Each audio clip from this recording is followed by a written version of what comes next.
Hi friends, welcome back to my channel. So మనం gas వెనకాల tiles అనేవి ఉంటాయి కదా.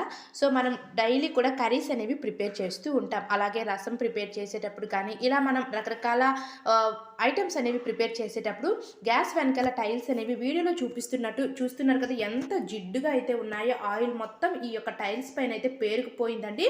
వాల్ టైల్స్ కానీ లేదా మన క్రింద ఫ్లోర్ టైల్స్ కానీ ఇవన్నీ కూడా ఇలా ఇంత జిడ్డుగా అయితే ఉంటాయి. సో వీటిని మనం చాలా సింపుల్గా ఇంట్లోనే పైసా ఖర్చు లేకుండా క్లీన్ చేసుకోవచ్చు. సో అది ఎలాగో చూసేద్దామా. Let's start our video. ఈ లిక్విడ్ ప్రిపేర్ చేయడానికి ఫస్ట్గా ఒక బౌల్ అయితే తీసుకోవాలండి. అలాగే 1 స్పూన్ వరకు కూడా బేకింగ్ సోడా అనేది తీసుకోవాలి. బేకింగ్ సోడా ఏంటి అంటే క్లీనింగ్ పర్పస్కి చాలా బాగా యూజ్ అవుతుంది.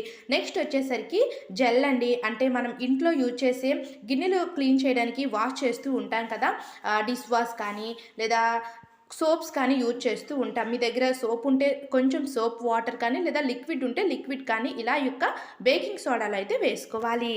ఇలా లిక్విడ్ వేయడం వల్ల ఏంటి అంటే ఈ రెండింటిని కూడా బాగా కలుపుకోవాలండి. టైల్స్ పైన టైల్స్కి పట్టేసిన మురికి కానీ జిడ్డు కానీ రిమూవ్ చేయడానికి చాలా బాగా యూజ్ అవుతాయి. అలాగే 2 స్పూన్స్ వరకు కూడా వెనిగర్ అండి. సో మనం యూజ్ చేస్తూ ఉంటాం కదా, వెనిగర్ కూడా క్లీనింగ్ పర్పస్కి చాలా బాగా యూజ్ అవుతుంది. నెక్స్ట్ ఒక 1 స్పూన్ వరకు కూడా గోరువెచ్చటి వాటర్ అనేది యాడ్ చేసుకుని ఇలా ప్రిపేర్ చేసిన ఈ లిక్విడ్ని ఇలా ఒక స్క్రబ్బర్ తీసుకోండి. ఇక్కడ నేను రఫ్గా ఉన్న స్క్రబ్బర్ అయితే తీసుకున్నాను. టైల్స్ పైన ఎప్పుడు కూడా స్మూత్గా ఉన్న స్క్రబ్బర్ని మాత్రమే యూజ్ చేయాలి. సో ఇక్కడ నేను స్మూత్ స్క్రబ్బర్ లేక ఇలా రఫ్గా ఉన్న స్క్రబ్బర్ అయితే తీసుకున్నానండి.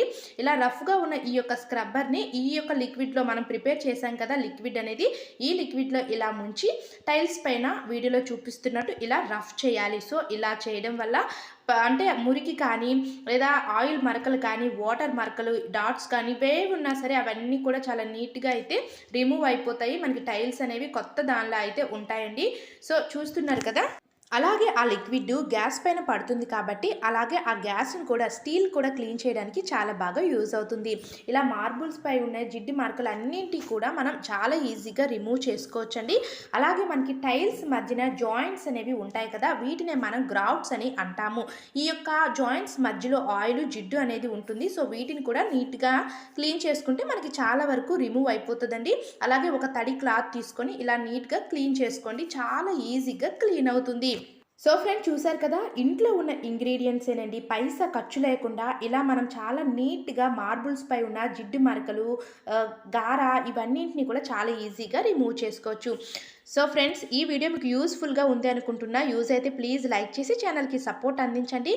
మన ఛానల్లో kitchen tips, kitchen hacks, beauty tips, cleaning tips, motivation అన్నీ కూడా ఉన్నాయి. సో డెఫినెట్గా చూడండి, మీకు చాలా వరకు యూజ్ అవుతుంది. Thanks for watching.